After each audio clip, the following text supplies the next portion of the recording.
नमस्कार दोस्तों, जेके academy channel में आपका स्वागत है। आज मैं लेके आया हूँ आपके लिए वीडियो क्रमांक 9 जो कि तत्सम और तद्भव शब्दों पर आधारित है। ठीक है कि नहीं? तो आज हम पढ़ेंगे, जानेंगे कि तत्सम और तद्भव शब्द होते क्या हैं, है कि नहीं, हमारी भाषा में इनका क्या महत्व है और किस प्रकार से हमें इनको सीखते चलना है, किस प्रकार से इनको याद रखना है। ठीक है कि नहीं? तो तत्सम को जब आप तोड़ोगे, इसका विच्छेद करोगे तो तत् धन सम होता है।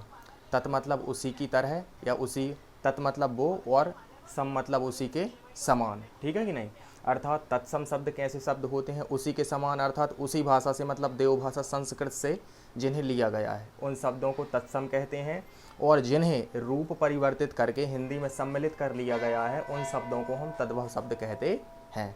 अर्थात एक व्यवहारिक भाषा में देखें, व्यवहारिक बात कहें तो तत्सम शब्द संस्कृत के शब्द कहलाते हैं और तद्भव शब्द जो हिंदी में ले लिए गए हैं, कुछ रूप परिवर्तित करके ले लिए गए हैं, उन्हें तद्भव शब्द कहते हैं। तो इन्हें हमें याद रखना है। तो एक बार और देखिए, तत्सम शब्द संस्कृत के शब्द हो जाएंगे और तद्भव शब्द रूप परिवर्तित करके जो हिंदी में ले लिए गए हैं ये हिंदी शब्द हो जाएंगे। ठीक है कि नहीं? तो हम देखते हैं यहाँ पर तत्सम और तद्भव। जैसे प्रथम शब्द हम देख रहे हैं यहाँ पे आर्द्रक। क्या है? आर्द्रक। इनको आप ज़रूर बोलिएगा, क्योंकि बोल के आप पढ़ेंगे तो आपका उच्चारण सही होगा।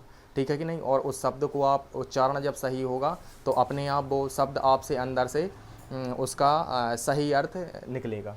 तो आर्द्रक का हो जाएगा अदरक। दूसरा शब्द है अट्टालिका। अट्टालिका शब्द का हो जाएगा आपका अटारी। ठीक है कि नहीं? तो आपको तत्सम से तद्भव भी जाना है और तद्भव से तत्सम भी आना है। अटारी का जैसे अट्टालिका आपको मन में ही करना है। जैसे अक्षर का क्या हो जाएगा? अक्षर या आखर। ठीक है कि नहीं? अक्षर या आखर है। इसके बाद है अशीति। अशीति का 80।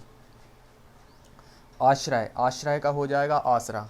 ग्रामीण भाषा में हम बोलते भी हैं। आसरा शब्द अधिकतर महिलाएं प्रयुक्त करती हैं, तो आश्रय का हो जाएगा आसरा। एला। एला का इलायची। एला का इलायची। इसके बाद है रश्मि। रश्मि का हो जाएगा रस्सी। देखिए कितना परिवर्तन आ गया। जब हम इसे संस्कृत में देख रहे हैं तो रश्मि, और हमने पर्यायवाची शब्दों में पढ़ा है रश्मि का अर्थ होता है किरण। रश्मि का अर्थ होता है किरण, लेकिन यहाँ पर ये रूप बदल के हिंदी में प्रयुक्त कैसा हुआ है? ये रस्सी के रूप में। तो रश्मि का है रस्सी, और जबकि वहाँ पर्यायवाचियों में देखा जाए तो ये किस चीज़ का पर्यायवाची है? ये किरण का है। ठीक है कि नहीं? जैसे सूर्य किरण। राजपुत्र का क्या हो जाएगा? राजा का पुत्र, ये राजपूत हो जाएगा। इसके बाद है वृक्ष। वृक्ष का क्या हो जाएगा? रूख। ग्रामीण भाषा में हमारे बड़े बुजुर्ग इस शब्द को प्रयोग करते हैं। मरकटी का हो जाएगा आपका मकड़ी। मरकटी का मकड़ी। तो इनको आप ध्यान रखिएगा। आगे बढ़ रहे हैं हम यहाँ पर साधु। साधु का हो जाएगा साहू। साधु का साहू। इसके बाद है अस्थि। अस्थि का हो जाएगा हड्डी। अस्थि का हड्डी हो जाएगा। इसके बाद है हरिद्रा। हरिद्रा का हो जाएगा हल्दी। ये भी देखिए मसाले के रूप में प्रयुक्त हुआ है। यहाँ पे क्या हुआ था? आर्द्रक। आर्द्रक का अदरक हो जाएगा। हरिद्रा का हो जाएगा हल्दी। इसके बाद है हाथी। हस्ती। हस्ती का क्या हो जाएगा? हाथी। इसके बाद है हृदय। हृदय का हो जाएगा हिया। हृदय का हो जाएगा हिया। ये जो है गज़ल वगैरह में, लोकगीत वगैरह में इसका प्रयोग अत्यधिक किया जाता है। गज़ल में, लोकगीत में, प्रेम परक गीत में, या कोई भी रस हो तो वहाँ पे हिया शब्द आपको मिल जाएगा। तो आपको ध्यान रखना है कि ये तद्भव है। हृदय का हिया है। हीरक का है हीरा। हीरक का हीरा है। इसके बाद है सपत्नी का है। सपत्नी का है सौत। सपत्नी का सौत। ऐसे हम नॉर्मली देखते हैं, हमने आपने देखा है कि सपत्नी मतलब पत्नी के साथ, लेकिन यहाँ पर यदि इसका तद्भव दे रहा है तो यहाँ पर दे रहा है ये सौत। इसके बाद है साटी। साटी का हो जाएगा आपका साड़ी। साटी का साड़ी। आगे देख रहे हैं हम प्रसूति गृह। प्रसूति गृह सॉरी। प्रसूति गृह का सॉरी। स्वामी का साईं। सेंध। सेंध मतलब संधि। सेंध मतलब संधि है। सुंठी। सुंठी का सौंठ। देखिए 3 मसालों का प्रयोग हो गया यहाँ पे। एक आर्द्रक है, एक हरिद्रा है, और एक है सुंठी सौंठ। इसको ध्यान रखना है। मोर। ये मोर नहीं है, मोर है। ये मोर का मुकुट। मोर का मुकुट। और यहाँ पे यदि होता तो यहाँ पर क्या होता? मयूर। मयूर का, मयूर मतलब तत्सम रहता, और यहाँ पे मोर हो जाता, उसका तद्भव हो जाता। इसके बाद है मरीच। मरीच का है मिर्च। देखिए बिल्कुल नया मिला है ये हमें। मरीच मरीच का मिर्च, क्षार का है राख, ठीक है ना। लवंग, लवंग का लौंग, ये चौथे मसाले के रूप में प्रयुक्त हो गया, हम यहाँ से देखते आ रहे हैं। लवंग का लौंग, लोयन का लोचन, लोचन काय का पर्यायवाची है, लोचन, विलोचन, नेत्र, नयन, अक्षी, चक्षु, हमने कल ही पढ़े हैं। तो लोयन का लोचन हो जाएगा, ये आँख का पर्यायवाची है, ठीक है कि ना। लोमस, लोमस का हो गया है लोमड़ी, लोमस का है लोमड़ी। इसके बाद में आगे पढ़ रहे हैं श्याल, श्याल का साला मतलब पत्नी का भाई। आगे पढ़ रहे हैं हम साक, साक का हो जाएगा साग।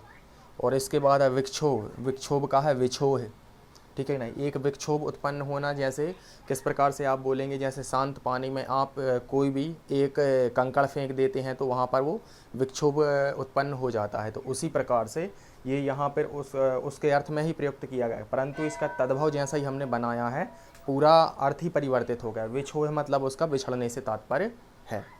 तो एक बार फिर से हम रिवाइज़ करेंगे इनको, फटाफट देखते हैं, है कि नहीं। बहुत सरल है, याद रखने में कोई कठिनाई नहीं है, इनको हमें व्यवहार में लाना है, याद करते चलना है। तो पहला देख रहे हैं हम आर्द्रक, आर्द्रक का हो जाएगा आपका अदरक। दूसरा है आपका अट्टालिका, अट्टालिका का अटारी। तीसरा है आपका अक्षर, अक्षर का अक्षर या आखर भी बोल सकते हैं आप, ठीक है ना। असीति का हो गया अस्सी, आश्रय का आसरा, एला का इलायची, रश्मि का, रश्मि का जो अभी हमने बताया था क्या हुआ, रश्मि का रस्सी, राजपुत्र का राजपूत, वृक्ष का रूख, मरकटी का मकड़ी।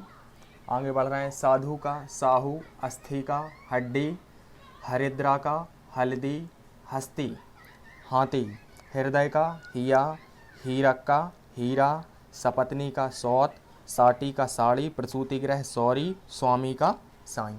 इसी प्रकार और आगे बढ़ रहे हैं सेंध का संधि, सेंध का संधि करना, ये शब्द प्रयुक्त होता है सेंधमारी। यदि इसको तत्सम रूप में प्रयुक्त किया जाए तो सेंधमारी मतलब दीवार में छेद करके चोरी करना, परंतु यहाँ जैसा ये हुआ तो यहाँ पे संधि हो गया।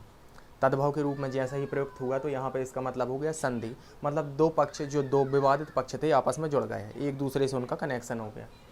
तो सेंध का संधि है, सुंठी का सौंठ, मोर का मुकुट है, और जबकि मयूर का मोर है।